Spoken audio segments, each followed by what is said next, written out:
I discovered that my wife has been cheating on me with a coworker for years. I concocted the most brutal revenge plan in history. My soon-to-be ex-wife Sue was my high school sweetheart. We started dating 30 years ago when we were both 17 and have been together ever since. She's the only woman I've ever been with my entire life. We married 5 years later at 22, fresh out of college. A year later we had our first of 2 children, both boys. 22 and 17, 2 years I gave to her. I built her a house. Worked my butt off to give her the life she wanted. Sure, we had rough patches, but even in the worst of times, we found a way to pull through and come out the other side better. Which made the discovery of her affair that much more jarring. Flashback to a few years ago, when I first got the feeling something was off. For a good 2 months prior we were in a funk. I was on the mend from reconstructive knee surgery but still lacking in movement. At the time I only had about 55% range of motion on my knee. This took a toll on quite a lot in the house. I was out on workers' comp, as I had been injured on the job, and I was unable to do my usual household duties, so a lot got backed up. My sons would do what they could, but tasks only I was capable of doing had to be put on the back burner, or my wife had to do, which she wasn't pleased with. Things also crawled to a standstill in the bedroom between us. It had already slowed down prior to my injury, but in the state I was in at the time it completely stopped. During these months, Sue was spending more time hanging with coworkers after work. Between November 2019 to March 2020 it was a regular occurrence for her. Naturally I thought nothing of it. I've never in the 23 years I'd been with her had any reason to worry or not trust her. She has her friends, I have mine, and we have mutuals. I'd go hang out with my friends all the time and there was no issue. It was all above board. It was around January of this year that I noticed something odd. Sue started getting noticeably distant with me. Sure, we were in a funk, but she'd never deny me affection to that point. The usual hugs and kisses she'd give me came to a halt. Her phone was attached to her hand long before my suspicion grew, but she'd always share and show me things she'd discovered on the web. DIY ideas and recipes on Pinterest, memes, all kinds of stuff. But she was now being guarded about her phone. Even her interactions with me became more snippy, as if she couldn't be bothered. So we're now in March. The vid has arrived and New York City is locked down. Our chosen careers fall under the essential designation, so neither of us have to work from home. I'd just been recently cleared to return to work after 5 months on the shelf, and I was eager to get back after it, as 5 months on my butt rehabbing my knee and not being able to do physical stuff drove me nuts. Within a week or 2 of the lockdown, my soon-to-be ex-wife alerts me that she's going to have to start putting in extra hours. Again, I think nothing of this because of her field. Of course, I was under the assumption it'd be every other day, but no. It was every day. And not just an hour or 2. She'd come home 3 or more hours later, and go straight to the shower, spend a little time with me, a little time with our son and then go to bed. As I'm able to support myself on my knee better, we started getting intimate again, but as you'd probably guess she wasn't mentally or emotionally present for it, which I noticed quickly. So by early April, the picture started getting clearer to me. All of the signs were pointing to the idea that she was having an affair. That's when I decided I needed to find answers. So I scoured the internet on things I should be looking for. Signs of infidelity in one's partner, and sure enough she was pretty much ticking all of the boxes on such behavior. So then my search inquiry advanced to how to find proof. I started with her social media. Looking at her Facebook entries from months prior, it's pretty much the usual. Pics of us and our sons, pics with her and her friends, and more than a few pics of her nights out with coworkers.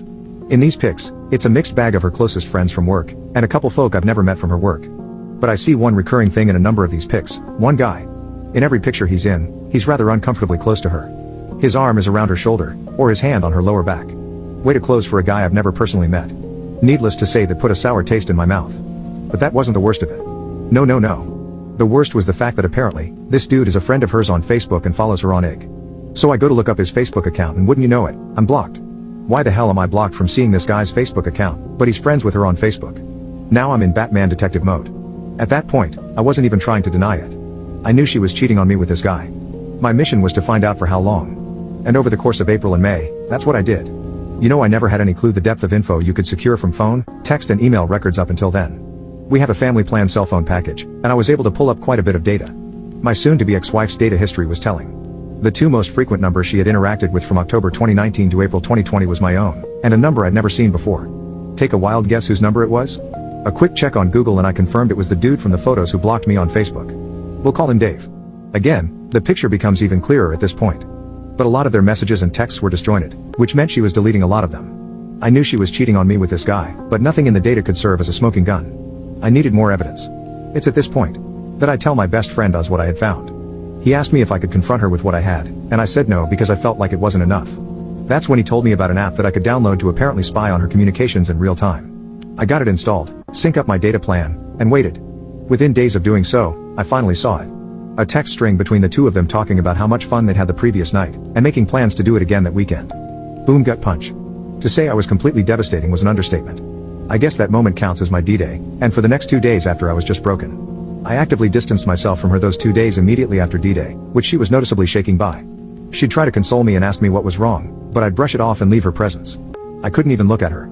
This woman, who I gave 23 years of my life to, who I have given everything I could and more to as a husband, and she stepped outside of our marriage for a guy just 5 years older than our eldest son. By the third day, I wasn't even sad anymore, I was mad. I contacted Oz to let him know my suspicion was confirmed, and he asked me had I confronted her yet. My answer was no, and I told him I wanted payback. I didn't want to just divorce her, I wanted to destroy her. I wanted to leave her life in shambles and effing ruin her. It was going to take time to do so, and I devised a plan. In my readings and research on infidelity, I had saw a quote that resonated with me that went the enemy of infidelity is unpredictability. Or something to that ilk. That was going to be the basis of my plan. I was going to make her life hell on wheels, while also secretly planning my exit strategy. So we're now in early June, and I've still got the app installed. Pretty much every night, I'm gathering as much data as I can seeing their back and forth messages. They're talking like it's a full-blown relationship they're in. Texting lovey-dovey romantic stuff, explicit pics, the whole effing bag. At that point I had stopped looking at any of it. I was just collecting info and cataloging on my private FPS server. Meanwhile, I start doing things out of the ordinary. I start going out at odd times. I start coming home even later than she does. In her presence, I'm on my phone a lot more than usual, and when she asks what are you up to, I just simply say just stuff and put my phone away. I'd also changed my login info on everything, so she couldn't access any of my stuff. Mind you, for our entire marriage, we'd never hid anything from each other. But right around I'm assuming the start of her affair, she'd changed her password on Facebook, as well as on her phone stating she had to because of the security breaches in recent months. Yay, really nice cover for hiding your affair from your husband. Anyway, I'd clued Oz in on my plan, as well as telling my older and only sister and 2 more of my closest friends what was going on. These are people I trust with my life, and I swore them to secrecy. For context, Oz and I have been friends since we were kids. The other of our friends Joey and Nina we've known since high school. Make note of Nina, she comes into play down the road. I discovered that my wife has been cheating on me with a coworker for years. I concocted the most brutal revenge plan in history. My plan was working perfectly. July comes, and my soon-to-be ex-wife is in full paranoia mode. She's texting and calling me a lot more frequently now, asking me if I'm going to be home when she gets home, when am I coming home while she is and I'm not, asking me what am I up to, the works. I can see the seed planted in her head the month prior is starting to sprout, especially in her communication with her affair partner Dave. She's confiding in him her doubt and confusion. Telling him that I'm getting cold and distant. The effing nerve of this woman. In the interim of these interactions with Dave, she suggests that maybe they should stop meeting up at our house because she has no idea if I just show up, confirming that yes, she's had this F-wad in my home. Thanks lovely wife Sue. Dave asks her in that specific communication was she worried about me potentially cheating on her, which actually ticked her off. I can't even begin to describe the level of joy and how many laughs I got out of reading that exchange. My cheating wife arguing with her affair partner over if she's mad her husband could be cheating on her. Oh the effing irony. Now bear in mind, I'm not hooking up with anyone. When I leave, I'm usually at my best friend's Oz or Joey's throwing back some booze, watching fights and spending time with my brothers, or at my big sister's house hanging with her and my brother-in-law, who's like an older brother to me. We'll fast forward now to October. That's when things seriously pick up. I've been in my faux affair for 3 months now, and Sue is hyper aware of the fact that I'm actively pulling away from her. It's been as long as the day I enacted my plan until the day she confronted me, October 20th, 2020, that I'd even touched her. No hugs. No kisses. No initiation of intimacy. Nothing. Not like she needed it, she was still effing Dave, just at his place or at motels. So that afternoon she calls me at work, which wasn't rare before all this began, but certainly hadn't happened in a while, and asked me to come straight home after work saying she had something important to tell me. I'm not gonna lie to you all, I half believed she was going to come clean about her infidelity, but she of course didn't. Instead, I got home to her asking me if I was unhappy with her. The effing nerve. She cites the fact that I've been spending way too much time away from home, I don't show her affection anymore and our bedroom life has completely died. She tells me she's worried I'm pushing her away because I was resentful of how she treated me the months I was rehabbing my knee. And then came the punchline. She effing asked if I was cheating on her. Folks, I fell out on the floor laughing hysterically. And when I say hysterically I mean Joker laughing gas hysterical. On the surface it looked like it was me laughing off the notion of being unfaithful, but it was of course actually me laughing at the sheer irony of what was happening in front of my eyes. I'm tearing up, pounding on the floor in complete hysterics for a good 2 minutes before I compose myself enough to answer. I sit up and look her in the eyes for the first time in months, shaking my head, but I don't give her an answer. I stand up, brush myself off, kiss the top of her head and go about settling in for the night. Later that night, as I'm in my office I decide, you know what? Given the brevity of what happened, I wanted to see what she was telling him. So I fire up the app and sure enough they're actually texting in real time. She tells Dave I know he's cheating on me. I asked him tonight and he literally laughed in my face. He fell on the floor and laughed for like 5 minutes. He doesn't even care how I feel anymore. I don't know how or why, but he's gone. I know I've lost him. This is karma, I know it. The smile I had on my face reading. That must have resembled a Cheshire cat. She was breaking. Dave attempted to console her, saying that if I cared enough for her, She wouldn't have had come to him to give her what I wasn't giving her, but the tone of her responses told me she was having doubts now. She had the nerve to step out of our marriage because I was unable to fulfill my role as a husband due to legitimate injury, and kept the affair going for nearly an entire year, but the idea of her losing me to another woman was enough to make her waver? What a effing weakling. Now, during all of this I was also exacting the second part of my plan for payback, getting all of my affairs in order financially. In September, I had met with a family attorney to get the ball rolling on divorce paper, with the mountain of evidence I'd piled up to that point. New York is an at-fault state as far as divorce, and the overwhelming amount of proof I'd gathered displaying Sue's infidelity pretty much solidified I could nail her to the effing wall in a divorce case. My lawyer instructed me to get all of my financials in order in preparation for whatever division of assets might come as a result. I went one better than that, secretly pulling all of my money out of our joint account and putting it in my personal account. I also started shopping around for an apartment as part of phase 2. We're now in November and I've not changed my behavior. In fact, I've ramped it up. This is where my friend Nina comes into play. For context, Nina and Sue have never been what you call close. I met Nina freshman year of high school 2 years before I met Sue. Even way back then, Sue has seen Nina as a threat, as she's my closest female friend. There's always been an implied I don't trust her from Sue regarding Nina. She's never addressed it directly, but it's obvious to anyone who pays attention. Conversely, Nina's never been a big fan of Sue. Early in me and Sue's relationship, Nina called to attention to me how Sue was pretty much imposing herself into our little square of friends, whereas I didn't do the same with Sue's set of friends. That irked Nina because she knew why Sue was doing it, her. Among Sue's circle even now, there are no male friends, aside from Dave. Whereas Nina is the only girl in my square. Nina had been stuck overseas due to the vid, and finally returned to NYC November 3rd. Oz, Joey and I decided we were gonna celebrate her return with a night at Joey's house for dinner and drinks. Nina, being the evil mastermind she is, comes up with an evil idea to trigger Sue. She suggested we take some photos in the same vein of the photos I discovered of Sue and Dave months prior, and post them to my Facebook. And that's just what we did. It wasn't until the 5th that Sue got wind of it, as I'm guessing a few friends noticed my updates and saw how uncomfortably close I was with Nina. This really effed her mind up, because she still believed I was cheating, and I can almost guarantee she wanted to accuse Nina, but she knew that Nina had been stuck in Europe for the majority of the year. Still didn't stop her from attempting to dress me down that night for being so, as she said, handsy in the pics. I saw this as a golden opportunity to deliver the lead jab for my knockout blow. I say, so what about the pics with you and Dave from last year? He was pretty handsy in them. But did you see me get bent out of shape over it? Deer in headlights. It was the first time I even mentioned the dude's name throughout all of this. The hamster wheel in her head started reeling in real time as she tried to explain away those pics. To that point she hadn't even known I saw them. That's little I use Facebook. When I actually do post something it's like an event to people, which is why the pics with Nina specifically got so much traction among our circles. And explain away she did.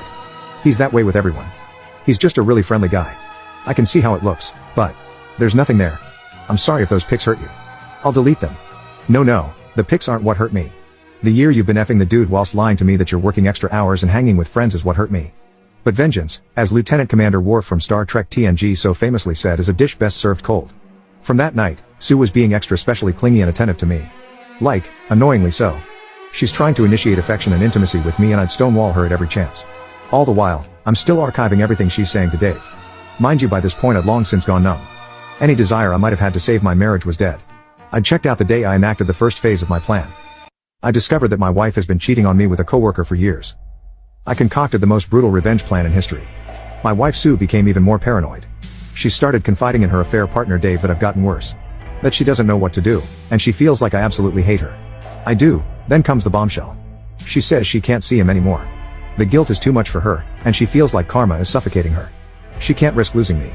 She says that she loves Dave deeply, but she is still in love with me, and she has to save her marriage before she loses me. No my dear, you're about 8 months too late for that. Dave loses it, saying such lovely things as he doesn't love you the way I love you. And you're making a mistake, you can't just throw me away like this. That text chain would be the last they'd have until about 3 weeks ago. Throughout the remainder of November into December, Sue is stuck in limbo. She's trying to gauge where my headspace is and is still unable to tell if I'm actually being unfaithful. Meanwhile, Dave is steadily blowing her phone up daily, but she's not responding to him.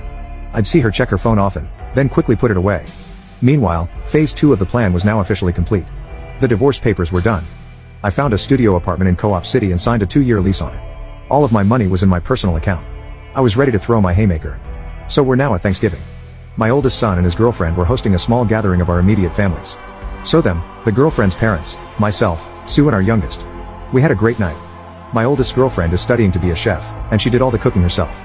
The girl can effing cook, let me tell you. As I had to keep up appearances of nothing being wrong between Sue and I initiated affection with her several times that evening. Kisses on the cheek. Cute lil hugs. Wrapping my arms around her shoulders from behind. The gestures didn't go unnoticed by her, as she reveled in it.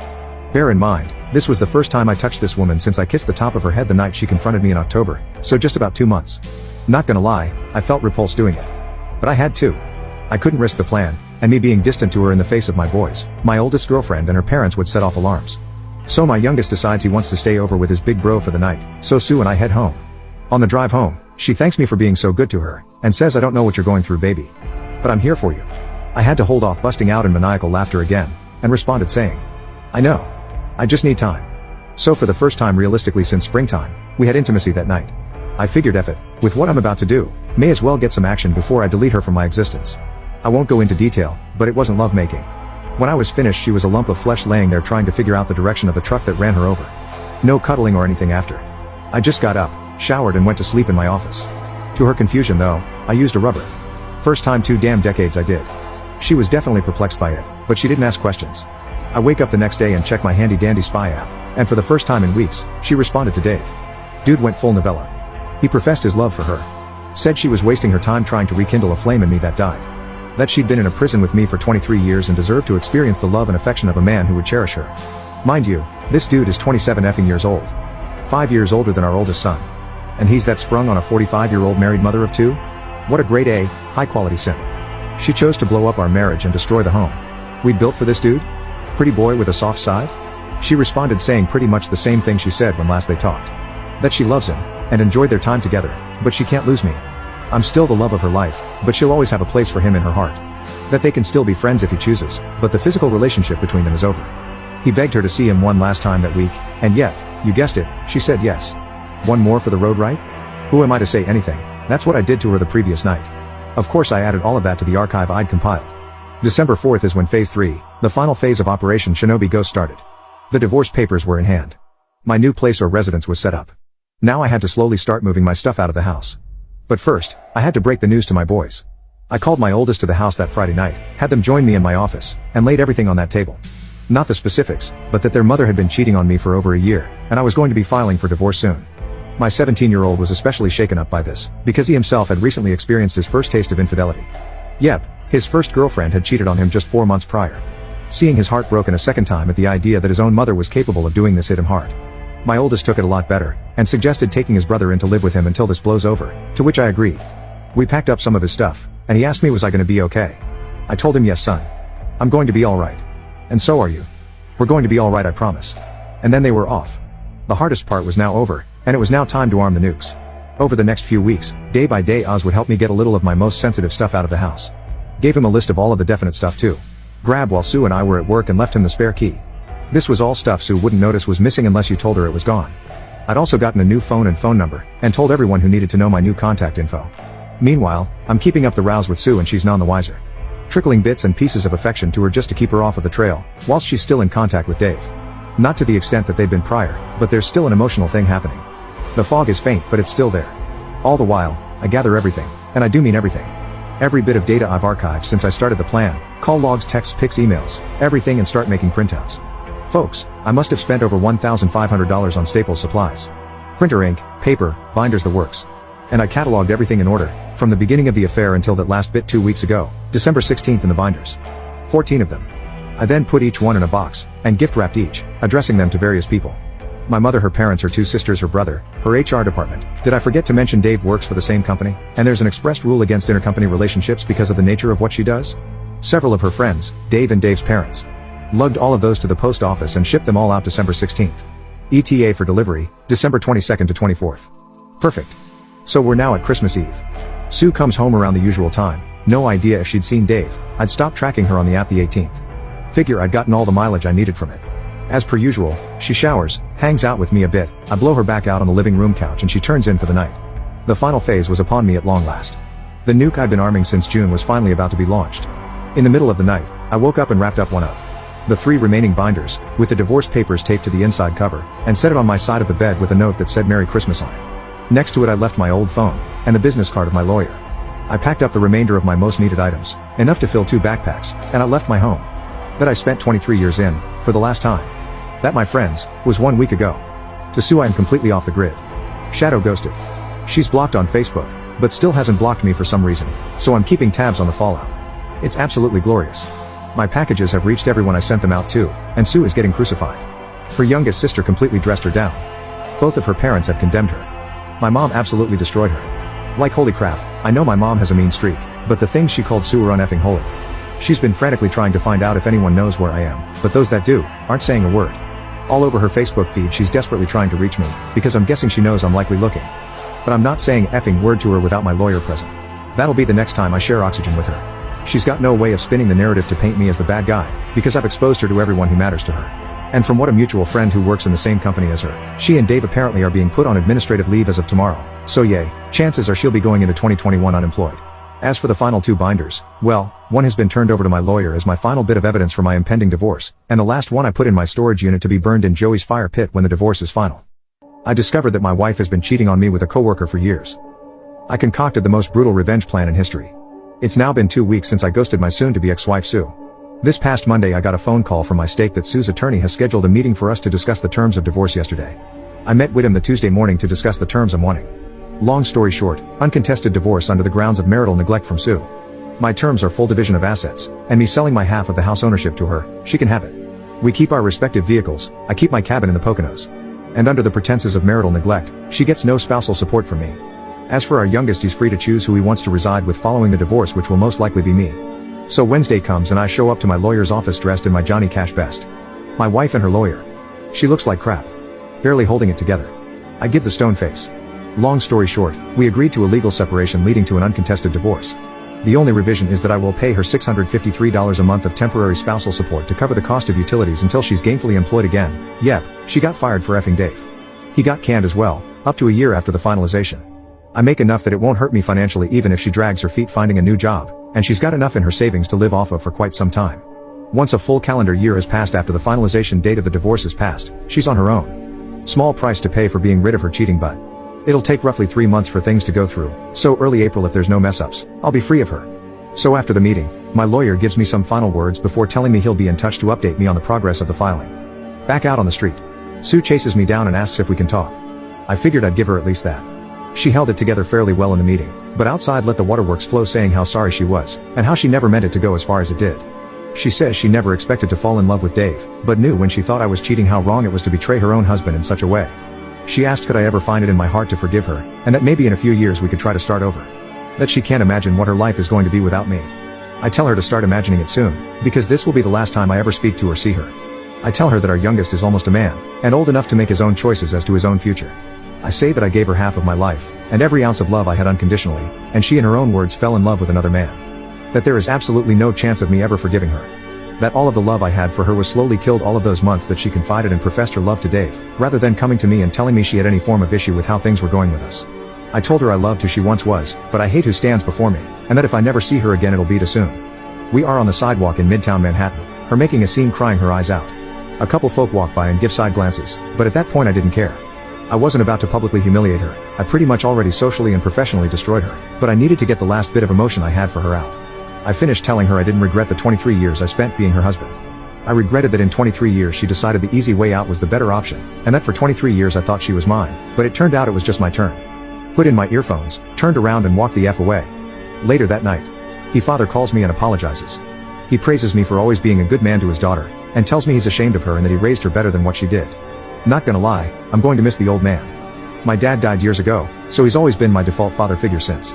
But I can't see myself maintaining a relationship with anyone on her side of the family. After that call, I went on Facebook and symbolically changed my relationship status to divorced. Yeah, it's not final yet, but in my eyes it's over and done.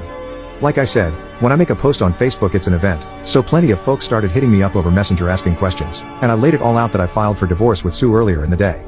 Of course my friend Nina called me, shocked that I pulled the trigger so fast. Obviously I was already in the process of it when we spoke, but she had no way of knowing how far it was along. I asked her if she could come over, and of course she came running. Me and Nina slept together, and she stayed the night. We laid in my bed and talked into the hours of the morning, and I haven't felt this level of relief and connection in a really long time. Nina gets me, and I can't get enough being around her. Since the day she confided in me she's all that's been on my mind. Yeah, I know some folk are gonna say it's effed up I'm moving on so fast, but as far as I'm concerned my marriage ended the day Dave let Sue touch his pecker, so I'm about due. I discovered that my wife has been cheating on me with a coworker for years. I concocted the most brutal revenge plan in history. So, over the next while my ex-wife's life completely imploded. Then last night turned into an effery of a effed up kind. as only my closest friends, 2 sons, older sister and mother have my new contact info, and I've completely blocked my soon-to-be ex-wife on all social outlets. She has had no means of reaching me since I left her Christmas Eve, but some of our mutual friends still do. Last night I'm hanging out in my apartment and I got a voice call notification on Messenger from one of said friends, one of the few who hadn't abandoned her following me outing her affair. She didn't waste any time when I answered, and said she had gone to check on the soon-to-be ex-wife Sue and found her passed out in the bedroom, having attempted to take her life. She's in the ICU in critical, but stable condition. The doctors said that she will likely pull through. She's clearly not going to be well after. She begged and pleaded for me to come. Her parents and 2 of her sisters were also there at the hospital. My guess is they were notified after the hospital attempted to notify me, but Sue would still have my old number as her emergency contact.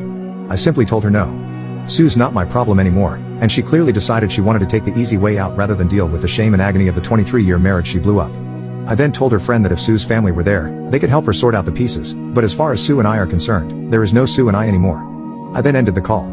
I've had a few hours to sleep on it, and my sons called me this morning asking if I knew. I told them yes, but I also let both of them know that if they want to be there and supportive of their mother, I will not hold it against them or judge them for it. She is their mother after all. But I myself wash my hands of her, and care little to nothing about what she does for or to herself anymore. They were both a little taken back by this, but respected my stance.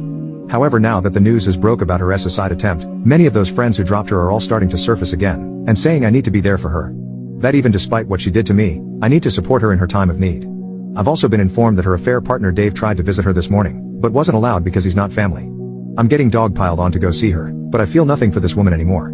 I haven't for a very long time. I checked out during the process of getting my payback for her betrayal, and I stand by the fact that I don't care at all for what she's done. In fact, it makes me hate her even more.